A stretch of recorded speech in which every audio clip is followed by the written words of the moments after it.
Todas las personas tenemos un sueño, algo que nos impulsa a seguir adelante. ¿Y si te dijera que ese sueño puede ser una realidad? En Universidad ISEP te ayudamos a hacer lo posible. Con más de 37 años de trayectoria seguimos evolucionando para estar más cerca de ti. Contamos con más de 70 programas en 6 áreas de estudio, desde certificaciones hasta doctorados. También ofrecemos títulos oficiales y equivalencia académica en Estados Unidos. Hoy estamos más cerca de ti. Contamos con sedes en Estados Unidos, México, Costa Rica, Colombia, Brasil y Europa. De la mano de 300 docentes hemos formado a más de 25.000 estudiantes de distintas nacionalidades. Valoramos el aprendizaje y colaboración, orientando tu camino hacia el éxito. No solo creamos profesionales, también estudiantes responsables con su entorno. Por ello nos enorgullece contar con el distintivo ESR, que nos reconoce como una empresa con calidad y excelencia. Te brindamos las herramientas para hacer realidad tus sueños. Porque más que un instituto, somos Universidad ISEP.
Hola, muy buen día a todos. Mi nombre es Luz Mariela Carrasco de Universidad ISEP y me complace estar una vez más con todos y todas ustedes.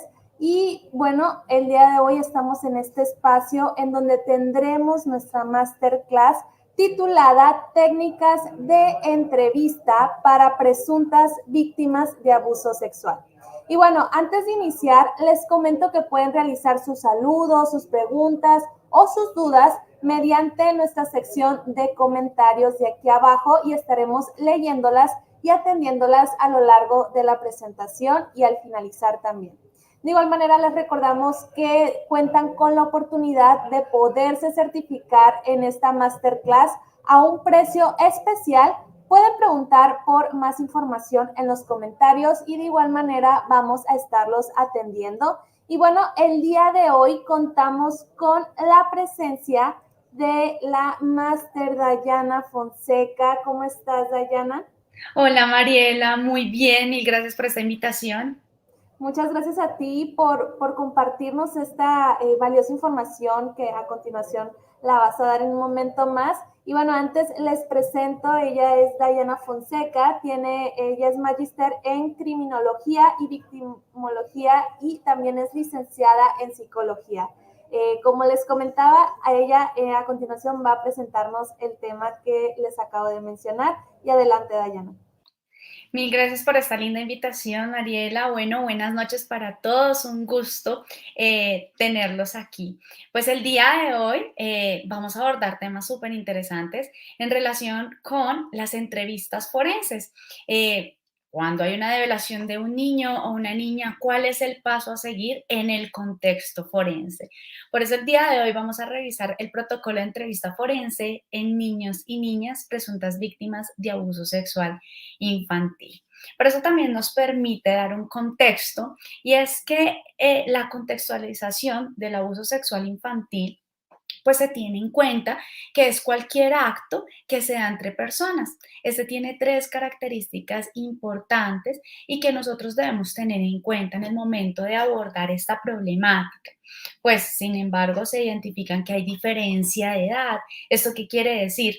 Que usualmente en la etapa de desarrollo en que está el presunto agresor o agresora versus la víctima, pues tiene una diferencia importante entre 6 y 7 años aproximadamente. Es una etapa de desarrollo diferente que nos permite clarificar que su desarrollo cognitivo, su desarrollo moral y su desarrollo biológico pues están en etapas diferenciadas. Esto nos lleva también a referir sobre la gratificación sexual, que implica un abuso sexual infantil, pues allí la palabra explícita es gratificación sexual. Ese adulto o esa persona mayor a este niño o niña, pues busca una dinámica de poder y en esta dinámica de poder, pues establece una gratificación sexual. Entonces, teniendo en cuenta, pues estos aspectos, la asimetría de la edad entre la víctima y el agresor y la dimensión que tiene el agresor o la agresora frente a la coerción de conductas para generar el acceso. Esta coerción de conductas está orientada sobre todo al chantaje, a la postergación que tiene el agresor frente a la víctima para la denuncia. Muchas veces nos preguntamos, bueno, ¿y por qué los niños y niñas no dicen o se guardan en el momento en que están siendo víctimas de abuso? ¿Y qué pasa aquí? Que hay una dinámica importante desde el lenguaje y desde el chantaje emocional. Muchas veces las características y el perfil psicológico y conductual del agresor o la agresora en abuso sexual es generar que guarden el secreto.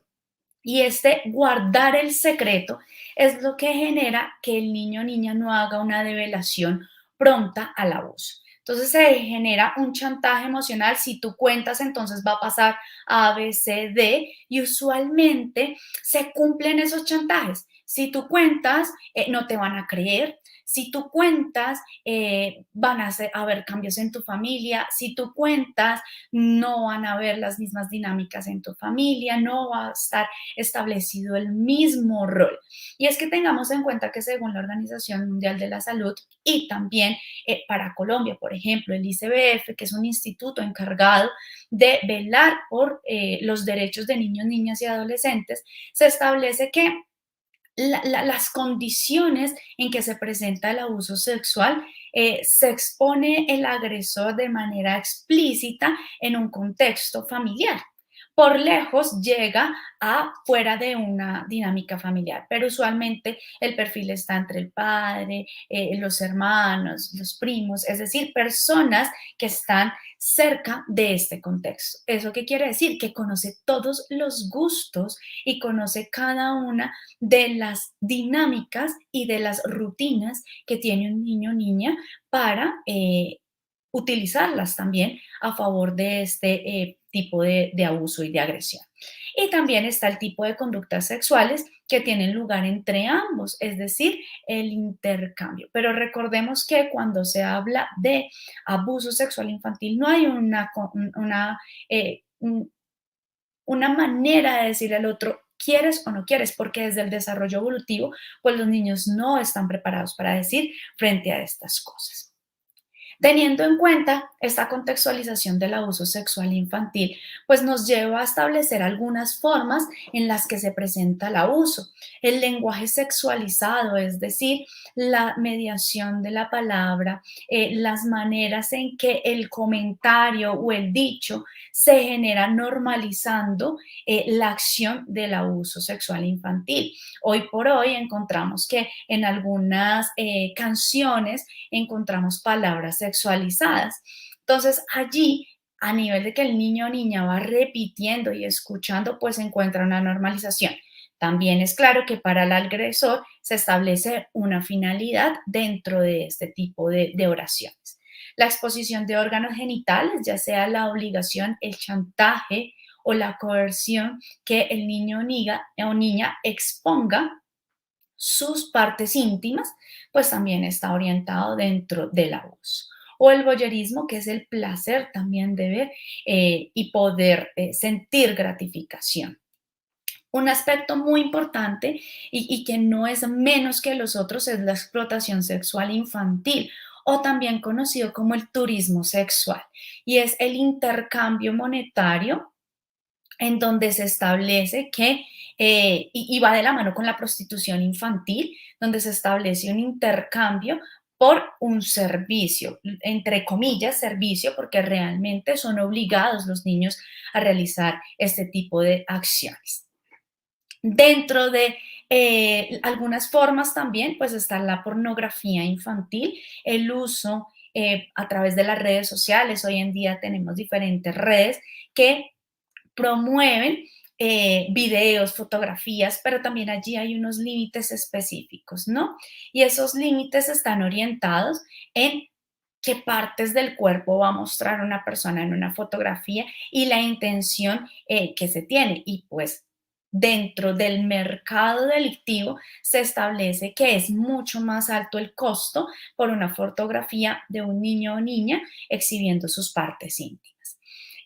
La penetración sexual, que es uno de los más conocidos, orientándolo también, pues desde identificar que cualquier elemento del cuerpo de la persona o por medio de un objeto sea introducido en cualquier orificio que tenga el niño o niña con una motivación de placer sexual. Y el abuso sexual combinado, ¿qué significa esto? Pues que todas las anteriores formas se presenten en manera simultánea. Entonces, bueno, teniendo en cuenta este tipo de contexto y estas formas en que se presenta el abuso sexual infantil, pues también tenemos claro cuál es el perfil psicológico que puede tener un niño o niña presunta víctima al momento de hacer la develación. Esta develación, pues sí o sí va a tener unas características que como ejercicio en profesional de psicología, pues estamos orientados a realizar. Y es que la develación no solo tú la vas a obtener, digamos, en un contexto forense, puede ser en un contexto educativo, en un contexto clínico, en un contexto organizacional. Pero es allí donde nosotros debemos delimitar nuestro ejercicio. Cuando a ti te llega, por ejemplo, estás en un colegio y te llega una develación en abuso sexual infantil, un niño o, niña, o una niña establece que está siendo tocado o tocada o agredido o ha sido obligado para exponer sus partes íntimas como tal, pues allí el alcance desde la psicología educativa pues no está en la investigación, que es lo que nos diferenciaría un poco desde el contexto forense. Y lo menciono porque está orientado a cuál es el deber ser del protocolo y de la entrevista, teniendo en cuenta que cuál es mi alcance. Desde la psicología jurídica forense, pues el alcance es ayudar a la toma de decisiones del aparato judicial. Entonces, esto me permite poder clarificar el tiempo, lugar, personajes, el cómo sucedió el evento para captar y recolectar información que me permita clarificarle al juez o a la jueza cuáles son las decisiones que él, dentro de su contexto, podría llegar a tomar. Dentro del contexto educativo, soy el primer respondiente y ¿qué haces tú? Activas una ruta de atención. ¿Con qué? Con las diferentes entidades, por lo general está policía, policía de infancia y adolescencia, fiscalías, que son entidades orientadas a realizar todo el proceso de investigación y de indagación. Esto así para poder mencionar que las características entre la interacción del agresor y el niño o niña o en algunos momentos adolescente va a estar mediado por, primero, la develación va a estar mediada por una característica de secreto, de no querer contar. Y llegamos al punto específico que es la divulgación. Antes de llegar a esa divulgación, ¿cuál va a ser esa interacción? Primero, pues hay una seducción. El agresor establece unas dinámicas específicas del niño o la niña. ¿Cuáles son sus rutinas? ¿Cuáles son sus necesidades? ¿Cuáles son los momentos en que se facilitaría cometer el delito? ¿Cuáles serían los momentos específicos donde el niño o niña se encuentra solo? Y esto facilita que esta persona se acerque como tal. Entonces hay una seducción. Si nosotros investigamos un poco sobre agresores sexuales y demás, se establece que seducen al niño o niña con cosas que considera el niño carentes o sus propias necesidades afectivas. Luego viene la interacción sexual abusiva, estableciendo una coerción. Dentro de esa coerción está el secreto, no decir nada.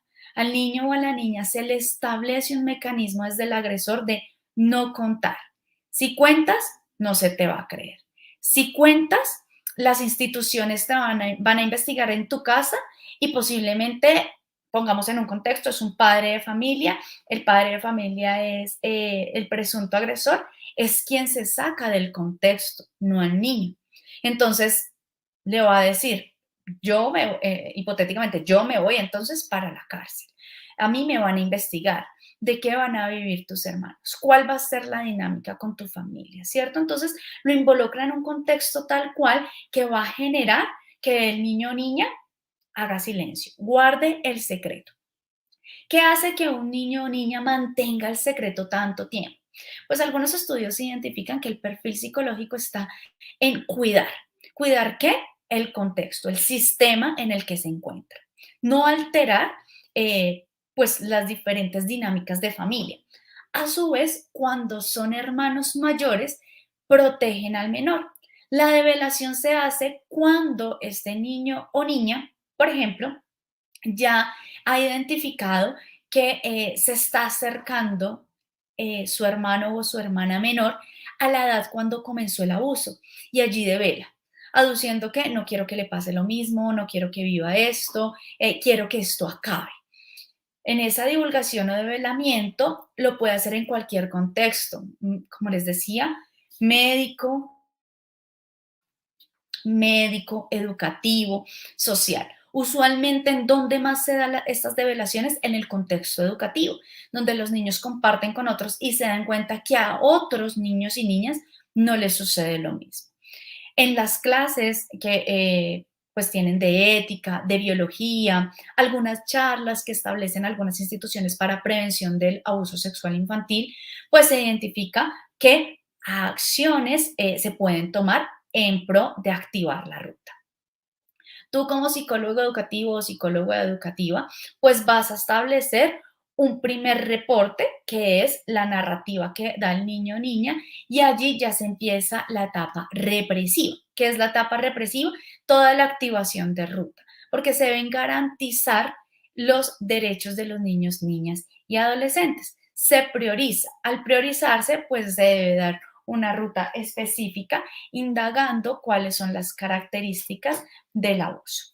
Al mismo tiempo, pues esto nos lleva a establecer cuál sería el protocolo de la entrevista forense desde Michigan.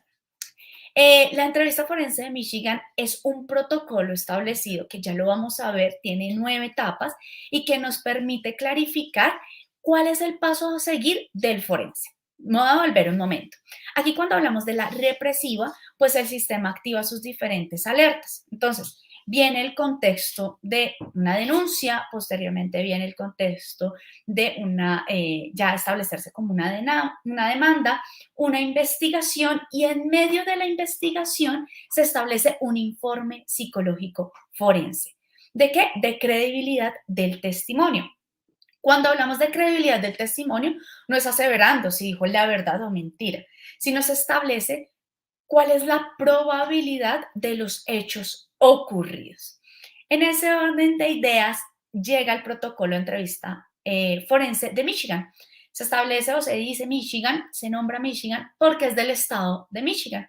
Este protocolo se realiza en aras de establecer un paso a paso para que nosotros como psicólogos y psicólogas forenses podamos establecer un rapport, empatía, orden en recolectar la información. Recordemos que ¿qué nos interesa de recolectar la información?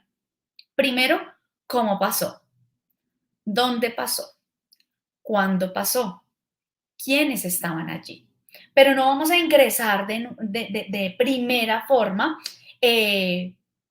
cuál es el momento en donde se agredió, porque necesitamos preparar a la persona para que pueda develar la información y pueda reportar la información requerida por nosotros. ¿Qué nos menciona este protocolo? Primero, pues que la entrevista la debe hacer una persona entrenada que en técnicas de entrevista.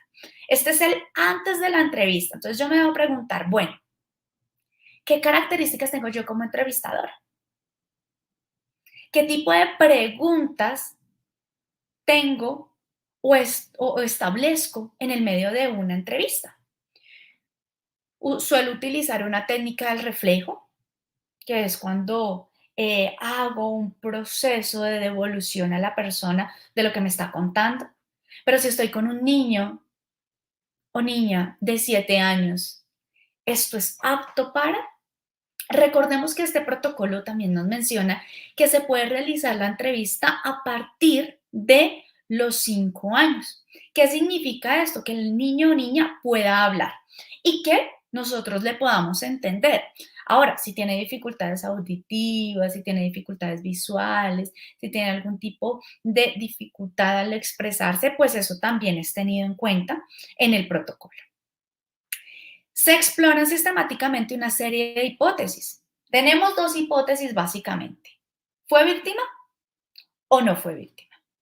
Y teniendo en cuenta esas hipótesis, este está orientado para poder establecer veracidad, para recoger la información, para establecer veracidad o recolectar la información para aportarle a la investigación.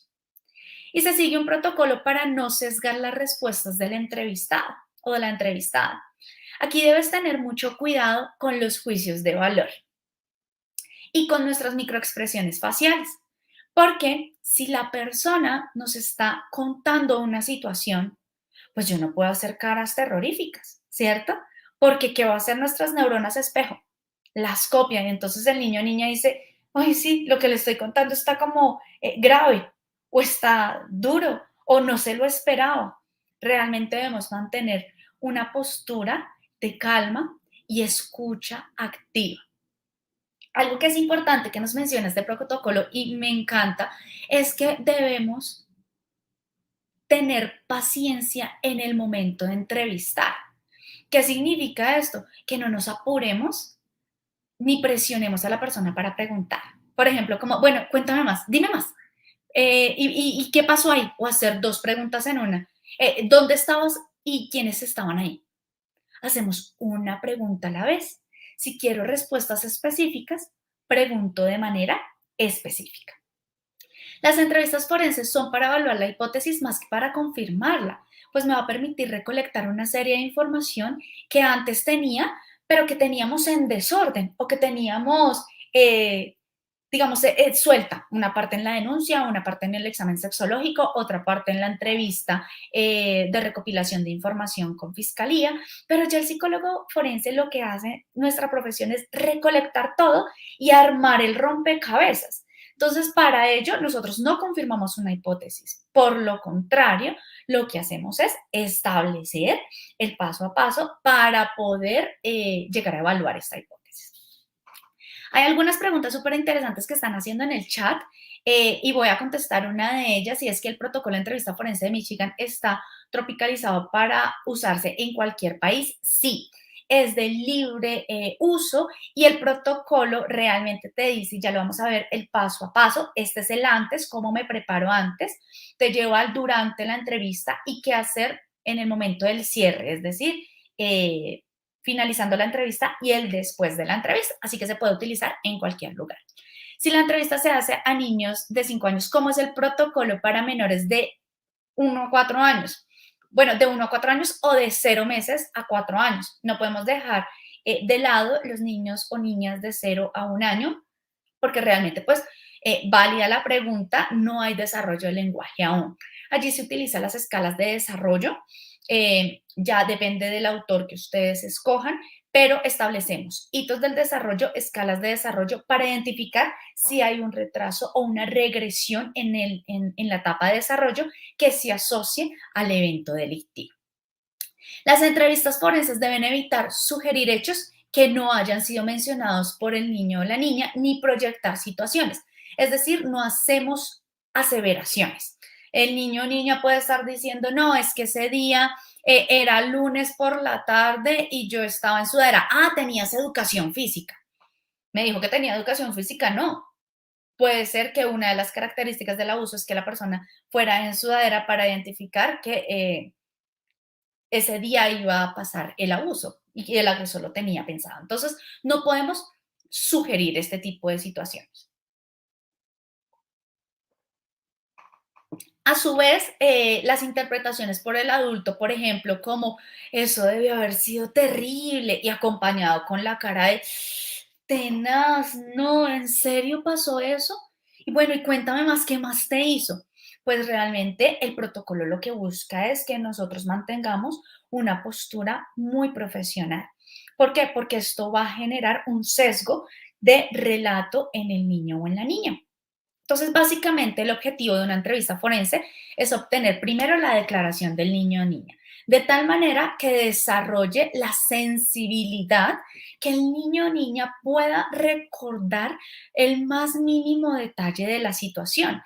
En la cantidad de detalles que establezca el niño o niña, allí se puede orientar para veracidad del testimonio. Sea imparcial. Tú, como profesional en psicología forense, imparcialidad. Llévense en esto hoy.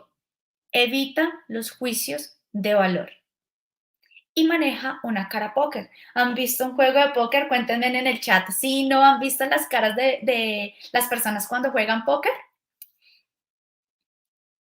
Estas cara póker son aquellas caras que no muestran una microexpresión que coaccione al otro, como de ¿qué pasó? O te cuenta algo y haces una reacción de girar el cuerpo, pues mantener el cuerpo hacia atrás, ni de rigidez, sino que por el contrario sea un ambiente muy propicio. Esto va a permitir que el sistema judicial pueda mostrar, tomar unas decisiones acorde pues a lo narrado por el niño. Por aquí me dicen cómo se puede hacer una entrevista a un niño que ha sido manipulado, amenazado, es decir, los hechos. Mira, Lilia, te cuento que eso ya lo sabemos de entrada en la entrevista, porque recuerda que una de las características de los niños que han sido presuntas víctimas de abuso sexual infantil es que el agresor ha generado una coerción en sus emociones, en su lenguaje, en su actuar, que hace que el niño o niña varíe la información para proteger al agresor o a la agresora.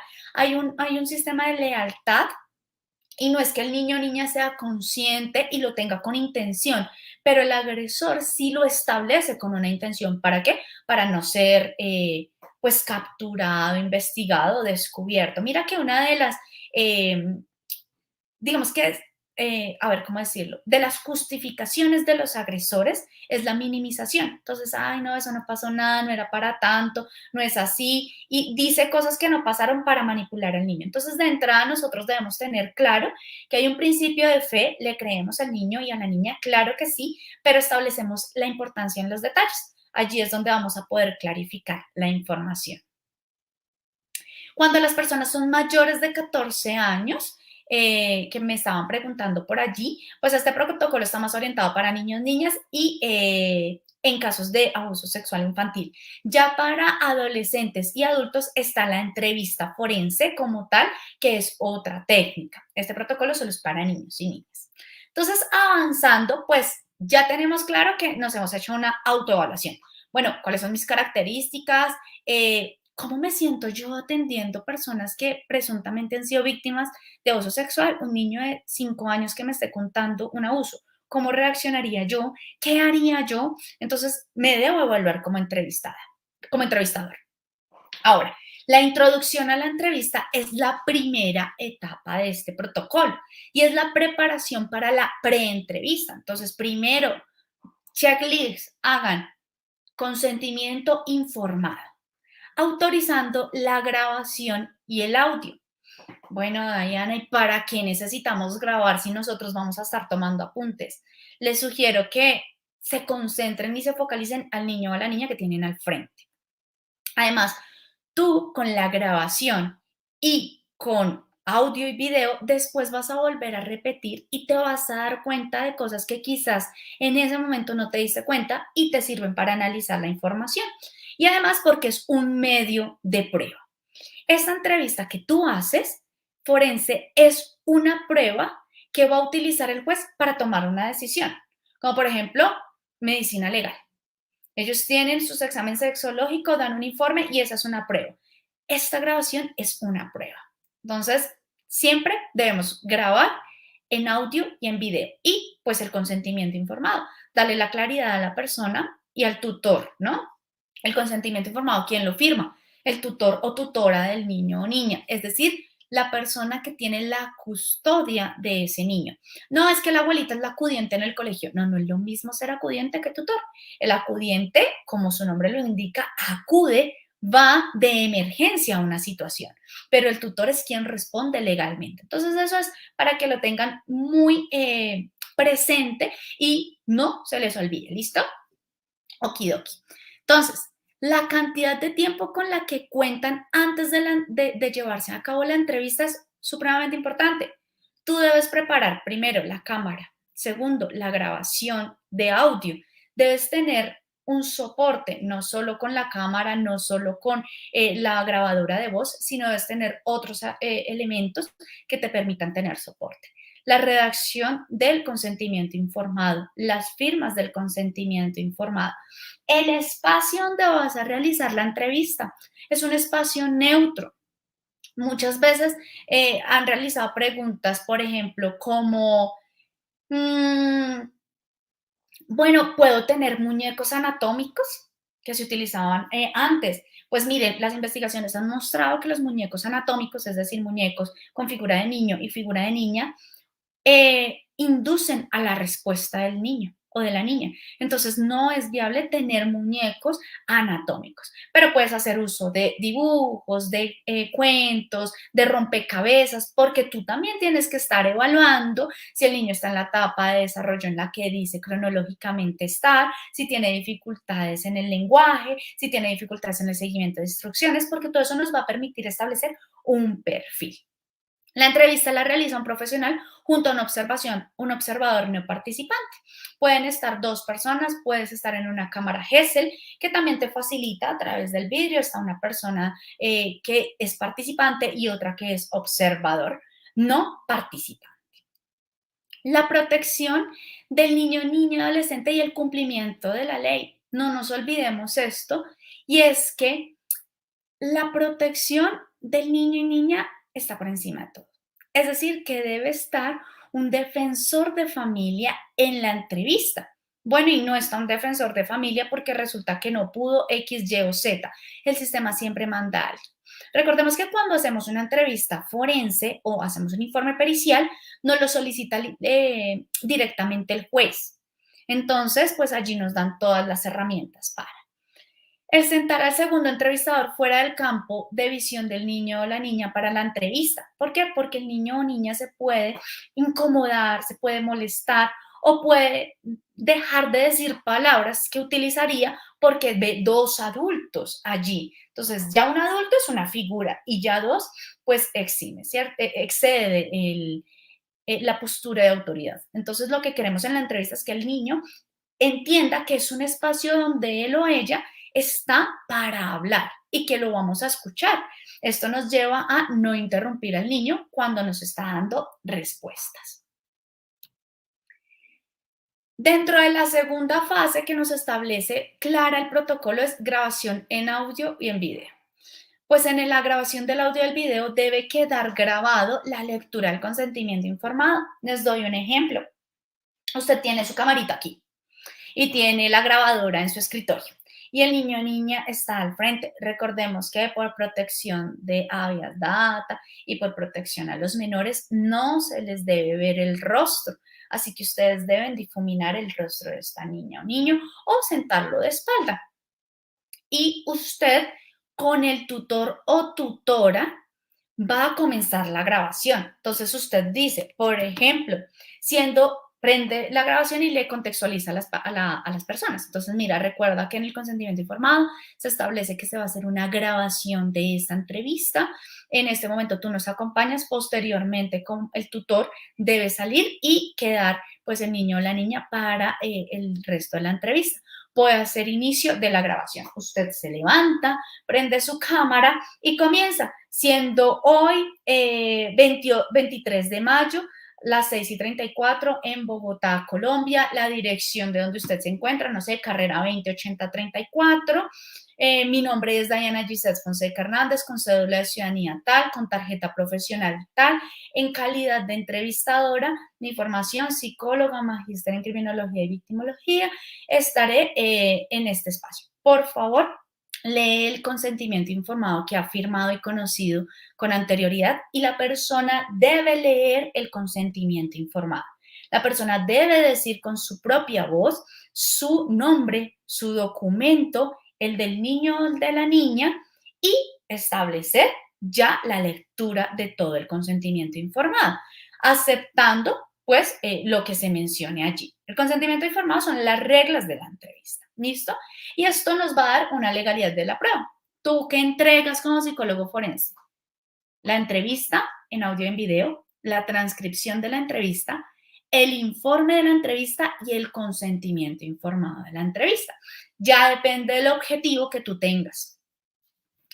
Como tercer paso, entonces ya hemos pasado por la preparación del entorno, la presentación, la competencia legal es el tercero y vamos a ver establecer las reglas de base, completar el rapport, introducir al tema, la narrativa libre y el interrogatorio. Miren, yo les quiero contar desde la experiencia que no importa que usted acá se demore mucho tiempo haciendo rapport, porque es que de un adecuado rapport usted va a obtener la información que necesita y va a tener un interrogatorio que no revictimice a la víctima.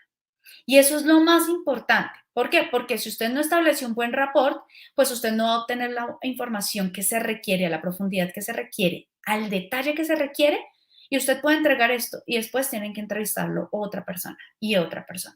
Entonces, el protocolo como tal está diseñado para evitar la revictimización.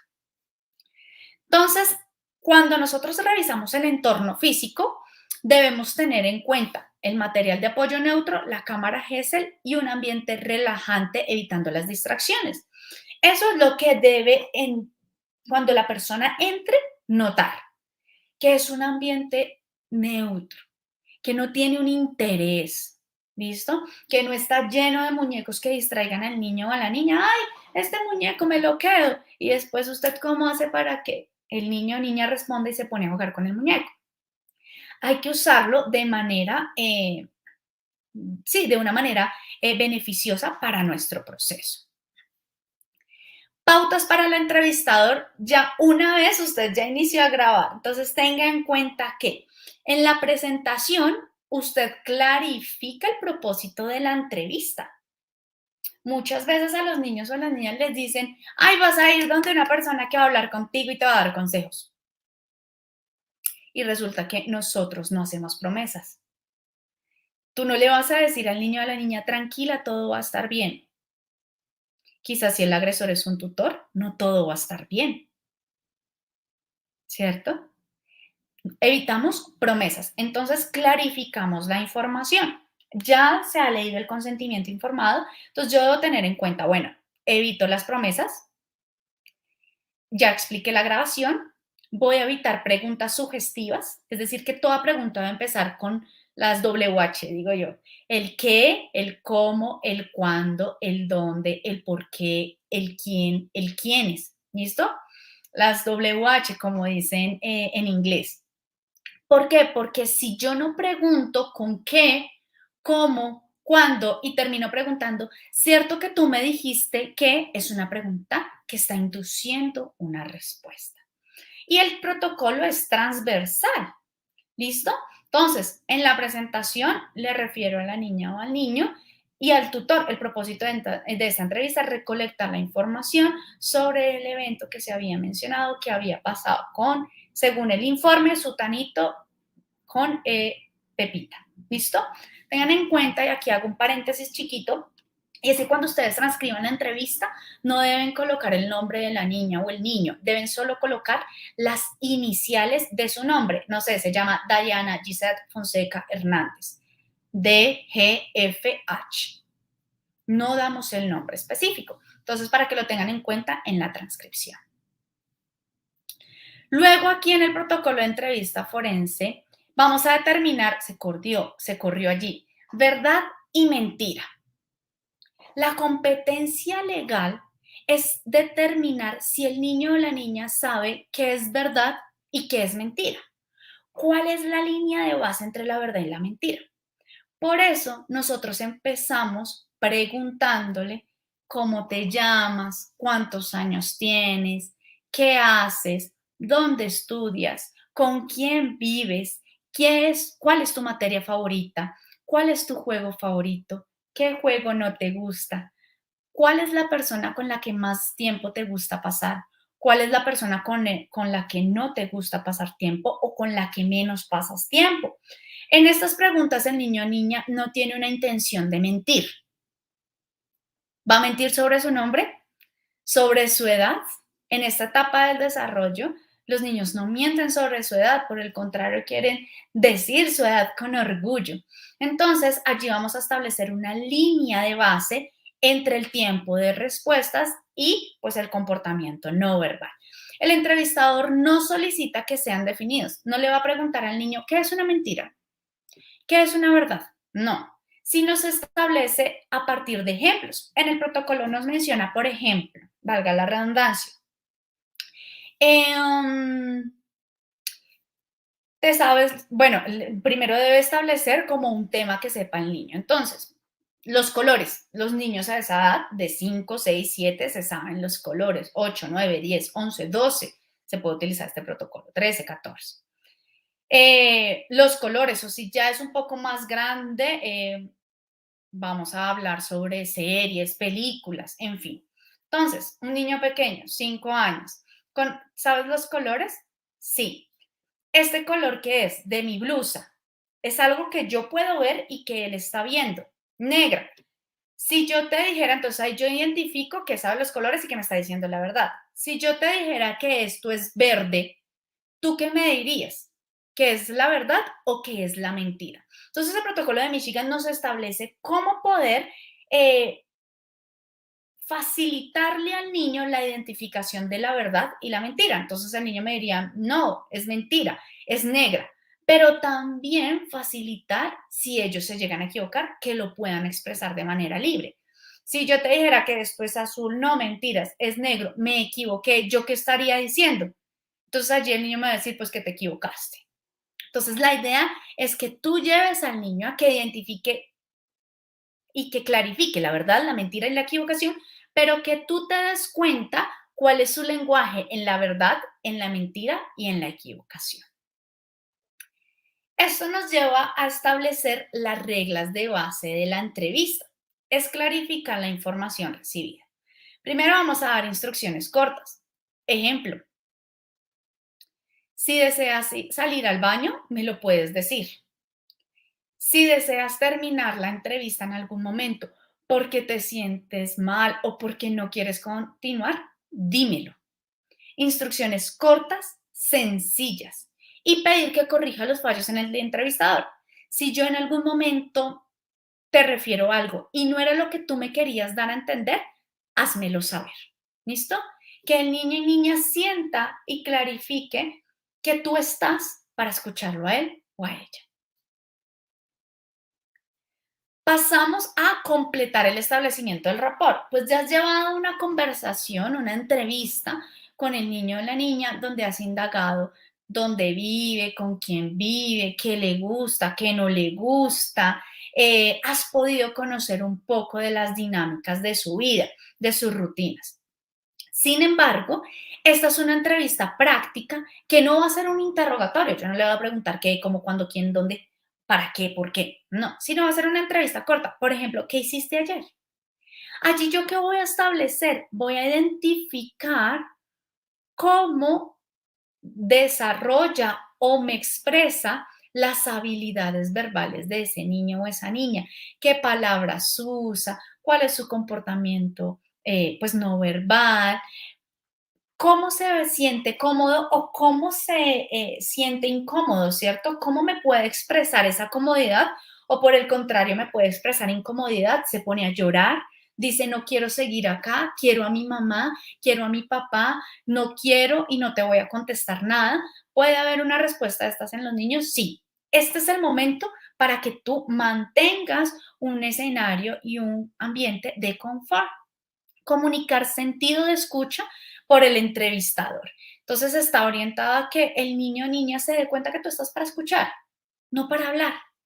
Entonces, si el niño habla y habla, te cuenta, no, mira, ayer fui al colegio, luego fui a jugar, luego me fui al parque, luego del parque me fui a cenar y en la cena resulta que estaba haciendo un juego y luego me regañaron porque no me dormí rápido y después me levanté por un vaso de agua. Tú ahí guardas silencio, escuchas activamente y tienes pendiente las preguntas para poder revisar cuál sería el curso de la conversación. Una pregunta a la vez, ¿listo? No vamos a hacer dos preguntas a la vez, como, y cuéntame más, ¿qué te dijeron tus papás?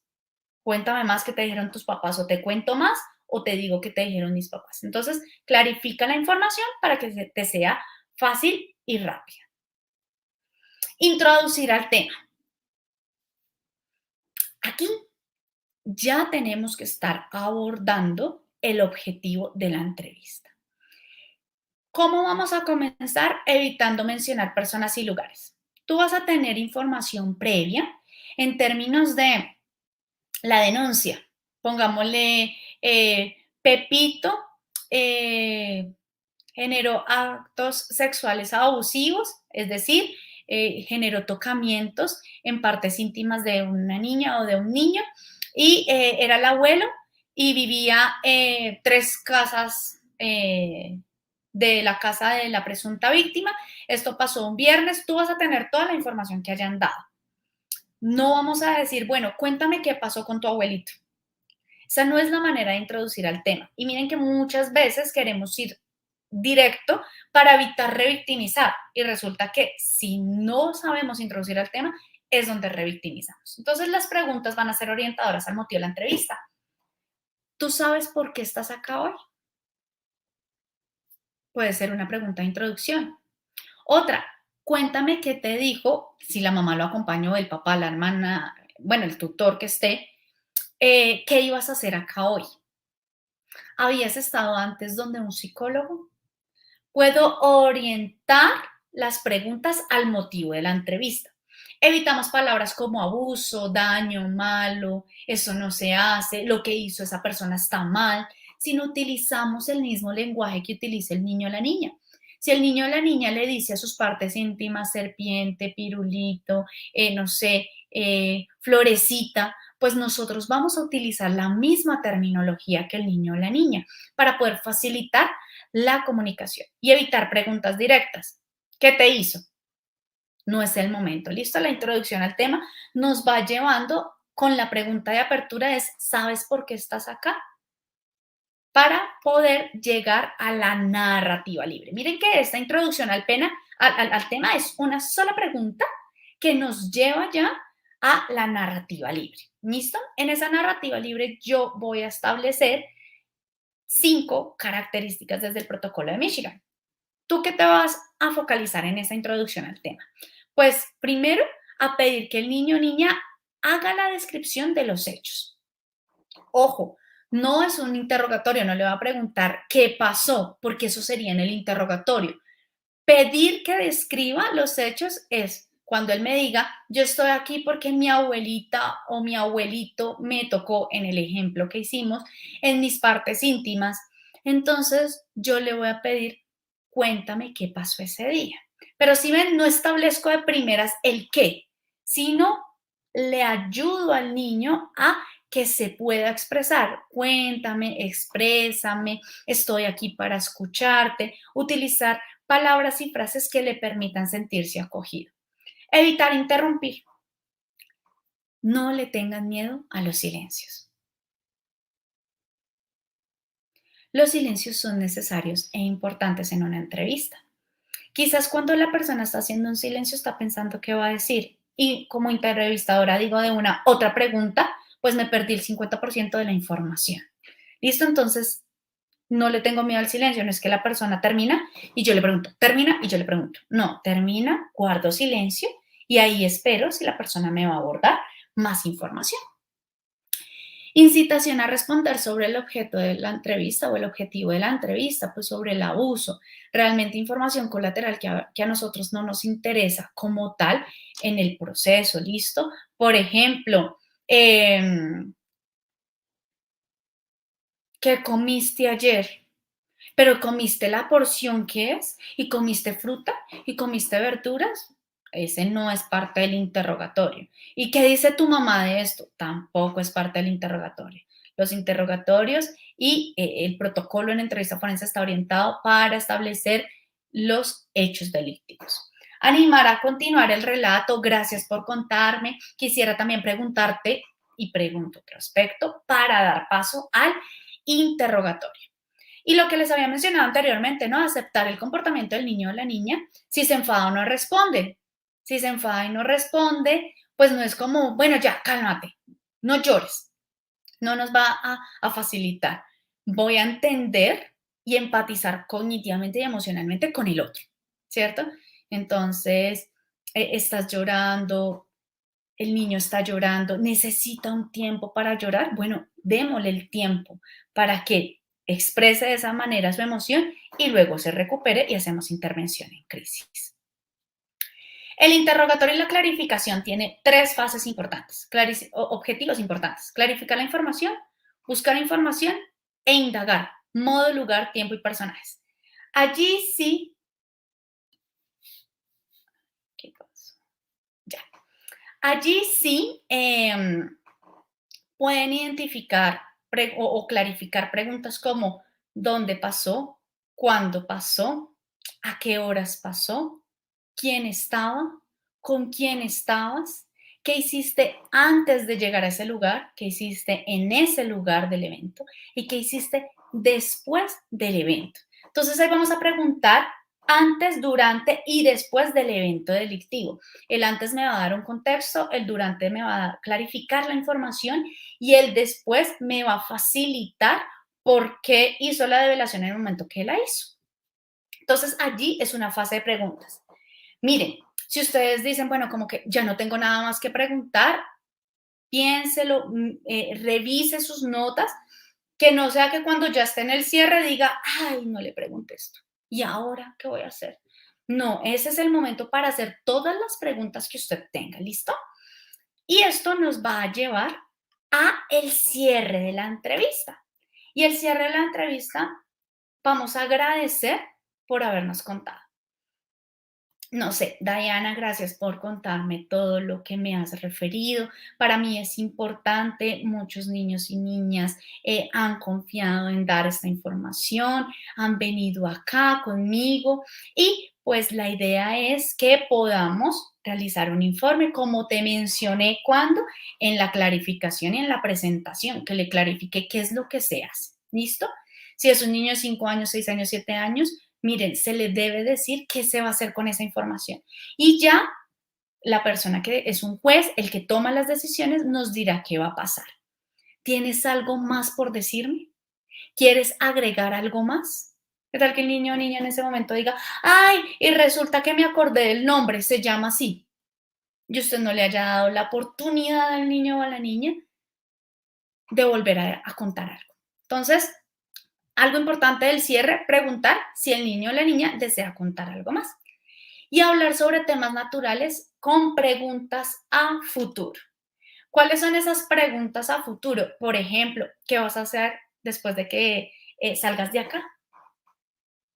Usualmente a los niños y a las niñas cuando van a estas entrevistas les prometen helado, la salida, que van a ir al parque, que van a ir a pasar una tarde juntos. Entonces les preguntamos, ¿qué vas a hacer al salir de acá? No sé, por ejemplo, mi mamá o mi papá o la persona con la que esté me dijo que íbamos a ir a comer un helado. ¿Qué sabor de helado te gusta? No sé, mora. Bueno, a mí también me gusta mora, me encanta porque tiene las pepitas de la mora, es cremoso. También me gusta el arequipe. ¿Qué otro sabor ¿Te gusta a ti? No, no sé, fresa. Hablar sobre temas neutrales, nada que tenga con el abuso, porque literal lo tienes que sacar de la activación emocional. En el interrogatorio lo activamos emocionalmente y también esto permite que nosotros podamos darnos cuenta en su lenguaje no verbal de su activación emocional, de qué fue lo que sintió en ese momento. Pero después, ¿qué tenemos que hacer? Desconectarlo de esa emoción y neutralizarlo para que pueda salir, pues, a recibir a su tutor tranquilo, sin angustia. Porque es que, como me devuelvo un poquito, y es que la manera en que el agresor o la agresora utiliza una dinámica para que el niño o niña confíe en ellos y así poder generar la agresión sexual, está en que no cuenten. Entonces, lo que hace el niño es romper una lealtad que él sabe que le va a traer consecuencias, porque es que el propio agresor le ha contado las consecuencias. En las entrevistas que hemos tenido de niños y niñas, encontramos que digamos, el común denominador es que el agresor genera unas consecuencias, le establece unas consecuencias verbales y se le cumplen. No, no vas a ir al colegio, te van a sobreproteger, si tú cuentas esto, pues yo ya no voy a estar en casa, entonces ¿de qué van a comer tus hermanos? Si hay una dependencia emocional en casa. Entonces, tratamos que el niño o niña no sienta esa activación emocional después de que salga de la entrevista, sino que ya la neutralice. En este orden de ideas, no sé si tiene algunas dudas, preguntas, voy a revisar por aquí.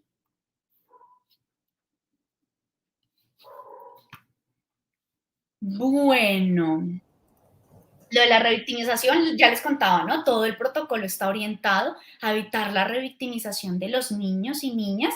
Y pues miren, yo les cuento algo, eso también depende de nosotros.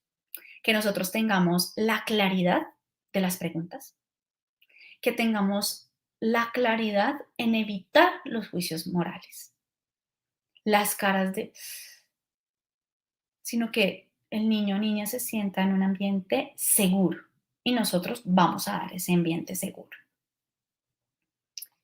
Bueno, por aquí. ¿Qué hacer si el tutor quiere guiar las respuestas de la víctima? Bueno, te cuento que el tutor debe salir cuando nosotros ya hacemos la presentación. Entonces, recordemos que tenemos 9 fases. Está una que es la preentrevista, el entorno, la presentación y allí ya vienen las competencias legales, que es determinar verdad, mentira o equivocación. En ese momento ya el tutor debe estar afuera. Quizás aquí se genere una pregunta y es, ¿cómo saco al tutor? Porque, pues, si es una víctima de presunto abuso, no va a querer que se quede solo, ¿cierto? Entonces, por eso lo hacemos en una cámara Gesell, donde el tutor está viendo qué está pasando adentro, pero no está, el niño o niña no lo está viendo. Entonces, recuerden que en la preparación de la entrevista le contamos en el consentimiento informado y también se lo explicamos que él va o ella va a estar hasta un momento, el tutor va a estar hasta un momento y después sigue el niño o la niña en la entrevista. Entonces, le firma el consentimiento informado y le decimos, bueno, señora Pepita, te acompaño, por aquí es la puerta, ahora me quedo con Diana para realizar la entrevista. Entonces, el tutor nunca debe estar en ese escenario. Si el abuso fue a 2 hermanos en el mismo tiempo y lugar, ¿la entrevista se hace de forma individual? Sí. La entrevista se realiza de forma individual porque los dos pudieron haber tenido diferentes maneras de llegar al abuso. Entonces, usualmente cuando son 2 hermanos, entrevistamos en momentos diferentes, pero el mismo día. ¿Qué quiere decir eso? Que entre ellos no se lleguen a hablar del proceso de la entrevista, sino que por el contrario, los dos no tengan. Entonces, casi que uno atiende a uno, termina y sigue el otro. Usualmente, ¿cuánto tiempo uno se demora haciendo esta entrevista? 2 horas por máximo, ¿listo? Pero lo que les digo, no les dé miedo demorarse en el rapport. El éxito de este protocolo, les digo aquí, anótenlo, ojo, orejitas de conejo, prestando mucha atención, y es el rapport. Si yo establezco un adecuado rapport, genero confianza. Y si genero confianza, el niño me va a contar. Y las preguntas. Si quiero una pregunta específica, una respuesta específica, hago una pregunta específica. Si quiero una respuesta general, hago una respuesta general. Por aquí, ¿qué otra pregunta? Bueno, Rocío, tienes una pregunta muy interesante. En este contexto, cuando se evidencia que su hogar no es seguro, se puede solicitar un hogar de paso o apoyo del ICBF en Colombia. Bueno, te cuento que parte de la ruta de atención en Colombia es que dependiendo de donde haya hecho el niño o niña la develación, vuelvo y repito, usualmente es en los colegios, el colegio hace la activación por bienestar familiar en fiscalía. Para Casos Colombia, en Bogotá hay lo que se llama el CAIVAS, Centro de Atención a Víctimas de Violencia Sexual. Este centro de atención tiene pues toda la infraestructura, me refiero a, tiene entrevistadores, tiene abogados, tiene pues los defensores, tiene fiscalía, tiene medicina legal en el mismo edificio. Entonces, ellos son los que evalúan si el niño o niña debe permanecer en el hogar o no. Si ellos identifican a través de psicóloga y trabajadora social que el riesgo es muy alto para el niño o la niña, los sacan del hogar y los llevan a un hogar de paso. Pero cuando no identifican, el niño sigue en hogar de paso, sigue en el hogar como tal. Entonces allí depende de. Nosotros no trabajamos solos como psicólogos forenses, trabajamos de la mano con abogados, investigadores y con psicólogos clínicos, ¿listo? ¿Por qué? Porque nosotros solo vemos una vez a la víctima en esta entrevista. No la volvemos a ver más. Nuestro alcance no es un tratamiento. Nuestro alcance no es un seguimiento. Entonces, mira que tu respuesta, tu pregunta y la respuesta también va orientada a que trabajemos de la mano con las entidades que realizan ese seguimiento a los niños. Si ellos identifican algún tipo de proceso, usualmente nos piden un concepto. Bueno, no veo por aquí más preguntas. Tú me dirás, Mariela. Muchísimas gracias, Dayana, por responder casi todas las preguntas, dudas que tuvieron. Sabemos que en estos temas pues surgen muchas dudas, muchas preguntas, y es por ello que los invitamos a que también conozcan nuestras certificaciones, nuestras maestrías, nuestros diplomados en este tema. En este caso, pues los invitamos a que pregunten acá en los comentarios, vamos a estar pasando el enlace donde pueden encontrar más información de estas maestrías, de estos diplomados. Y muchísimas gracias, Dayana, excelente tema el que tocas y muy bien, pues contado muy bien las estrategias que nos compartes. Vimos aquí en los comentarios que te están felicitando muchísimo por tu excelente ponencia. Te agradecemos mucho que hayas compartido tu tiempo y toda la información con nosotros. No, pues gracias a ustedes por la invitación. Vi que también están conectados de varios países, Argentina, México, Colombia. No, encantada de estar con ustedes y bueno, para mí es un gusto y un placer que se vayan contentos y sobre todo con ganas de seguir estudiando este tema. Muchísimas gracias, Dayana, y esperamos muy pronto volverte a tener acá.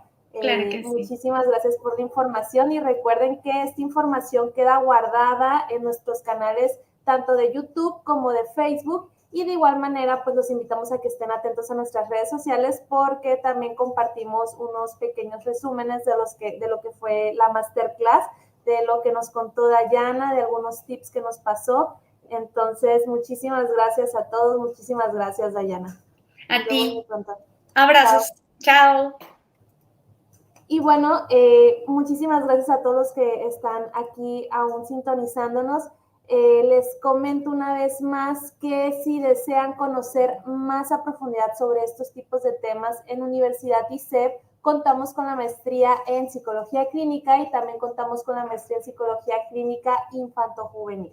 Pueden preguntar, como les comentaba, por más información aquí en los comentarios. También les recordamos que pueden certificarse en esta masterclass a un precio especial. ¿Cómo deben de hacerlo? Bueno, es muy sencillo, solamente deben de ingresar al enlace que les anclamos aquí en los comentarios, llenar sus datos y dentro de las próximas 48 horas les estará llegando su certificado a su correo electrónico que nos proporcionaron. Y bueno, si cuentan de igual manera con más dudas, aquí vamos a estarlos atendiendo en los comentarios o se pueden dirigir a nuestras redes sociales, también por ahí los vamos a estar atendiendo. Una vez más les recordamos que estas clases quedan guardadas en nuestro canal, así que sin ningún problema, si te lo perdiste o llegaste tarde, puedes verlo de nueva cuenta. Y pues muchísimas gracias, los invitamos este 6 de junio a nuestra próxima masterclass. Les vamos a estar compartiendo más información en nuestras redes sociales para que nos sigan y de igual manera pueden compartir esta masterclass con sus amigos, sus familiares para que también difundan un poco más sobre esta información. Muchísimas gracias y nos vemos muy pronto.